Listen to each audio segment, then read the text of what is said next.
നമ്മളൊരു വ്യക്തി ചെറുതായി തകർന്നാൽ, ഒരു കുടുംബം തകർന്ന് സീറോയാകാം. പക്ഷേ ചിലർ നമ്മൾ നോക്കുമ്പോൾ അവർ സീറോ മൈനസിലേക്ക് പോകും. -1, -2, -3 എന്ന് പറഞ്ഞ് പോകും. എന്നിട്ട് അവർക്ക് ഈ ജന്മത്തിൽ അവരെ കരകയറ്റാൻ സാധ്യമല്ലാത്തൊരവസ്ഥ വരും. That is the Marian space. ഈ ജന്മത്തിൽ നിന്നെ കരകയറ്റാൻ നിലവിൽ നിൻ്റെ ബുദ്ധിയിൽ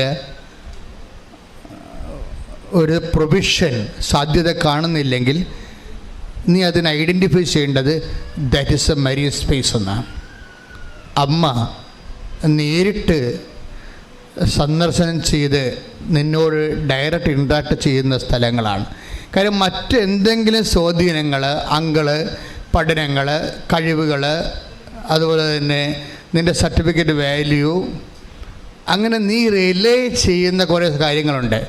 എപ്പോഴും നമ്മൾ ശ്രദ്ധിക്കേണ്ടത്, ഉടമ്പടിയിലേക്ക് വരുമ്പോൾ ഉടമ്പടിയെ ഫയറാക്കുന്നതിൻ്റെ പ്രധാനം എന്തിലാണ് നീ ആശ്രയം വെച്ചിരിക്കുന്നത് എനിക്കറിയാം. അങ്ങനെ ഒരു വചനമുണ്ട്, take the word of God. എന്തിലാണ് ഞാൻ ആശ്രയം വെച്ചിരിക്കുന്നത് എനിക്കറിയാം. ശ്രദ്ധിക്കട്ടെ മക്കളെ. Hallelujah hallelujah hallelujah hallelujah. യേശുവേ നന്ദി. Hallelujah hallelujah. യേശുവേ ആരാധന ആരാധന ആരാധന. Hallelujah hallelujah hallelujah. യേശുവേ നന്ദി. ആരാധന ആരാധന. ഒരുമിച്ച് പാടാം. ശ്രദ്ധിക്കട്ടെ. ഹല്ലേലൂയ.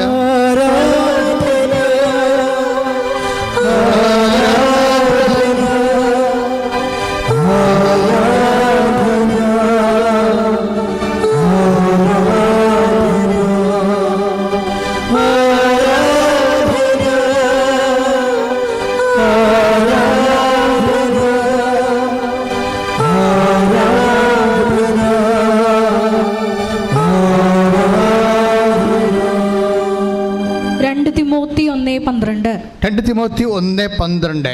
ഇക്കാരണത്താലാണ് ഞാൻ ഇപ്പോൾ ഇവയെല്ലാം സഹിക്കുന്നത്. ഞാൻ അതിൽ ലജ്ജിക്കുന്നില്ല. എന്തെന്നാൽ ആരിലാണ് ഞാൻ വിശ്വാസം അർപ്പിച്ചിരിക്കുന്നതെന്ന് എനിക്കറിയാം.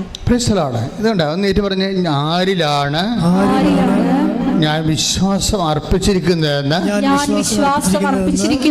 എനിക്കറിയാം. ആരിലായിരിക്കും?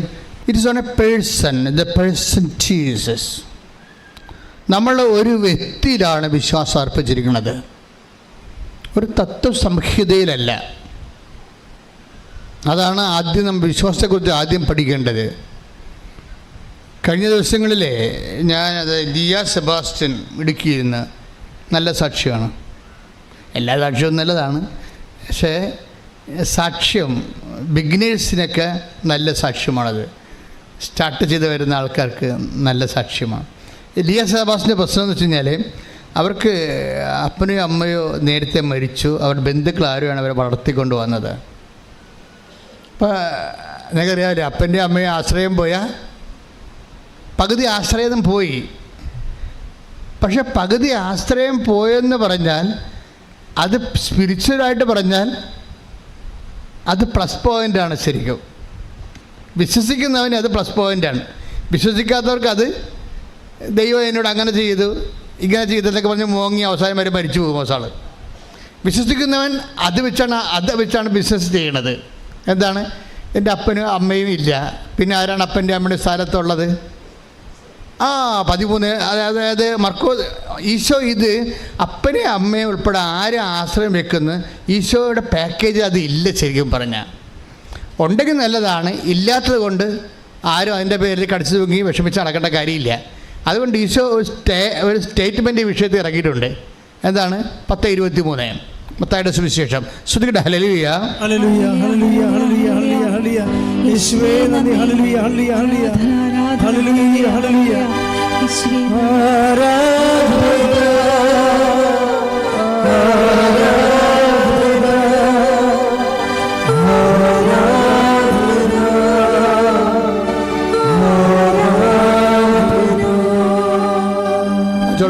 മത്തായി 23:9. സോറി. ഭൂമിയിൽ ആരെയും നിങ്ങൾ പിതാവെന്ന് വിളിക്കരുത്. എന്തെന്നാൽ പറഞ്ഞേ, ഭൂമിയിൽ ആരെയും നിങ്ങൾ പിതാവെന്ന് വിളിക്കരുത്. എന്തെന്നാൽ നിങ്ങൾക്ക് ഒരു പിതാവേയുള്ളൂ, സ്വർഗസ്ഥനായ പിതാവ്. ഇത് നിലപാടാണ്. വിശ്വാസം എന്ന് പറയുന്നത് ഒരു ആശയത്തിലുള്ള അവലംബമല്ല, മറിച്ചൊരു വ്യക്തിയോട് അടിസ്ഥാനപ്പെടുത്തിയുള്ള ജീവിതത്തിന്റെ നിലപാടാണ്. ശ്രുതികട്ടെ ഹല്ലേലൂയ.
പരിശുദ്ധ പരമദിവ്യകാരുണ്യത്തിന്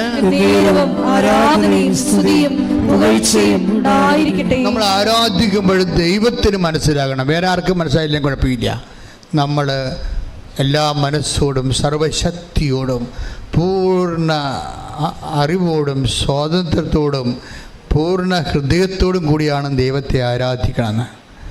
അങ്ങനെ അതാണ് നമ്മൾ കളക്റ്റീവായിട്ട് വന്ന് ആരാധിക്കുമ്പോഴുണ്ടാകുന്ന ഗുണം. ഒരു പക്ഷേ വീട്ടിൽ നമ്മൾ ആരാധിക്കുമ്പോൾ ഇത്രയും സ്വരത്തിൽ ആരാധിക്കാമെന്ന് പരിധിയില്ല. ആരാധന അഭിഷേകമായി നൽകുമ്പോൾ ആരാധന സമൂഹത്തിൻ്റെ കൂടെ ചേർന്ന് നിന്നുകൊണ്ട് മനസ്സർപ്പിച്ചുകൊണ്ട് പരിശുദ്ധ അമ്മയുടെ കൂടെ സകല മലാഖന്മാരുടെ കൂടെ എല്ലാ വിശുദ്ധന്മാരുടെ കൂടെ കർത്താവിൻ്റെ തിരുസന്നിധിയിൽ ദൈവത്തെ അർഹമായ ആരാധന കരയേറ്റുന്ന സമയങ്ങളിൽ ശ്രദ്ധിക്കട്ടെ. ഹല്ലേലൂയ. യേശുവേ നന്ദി, യേശുവേ ആരാധന. ആരാധന.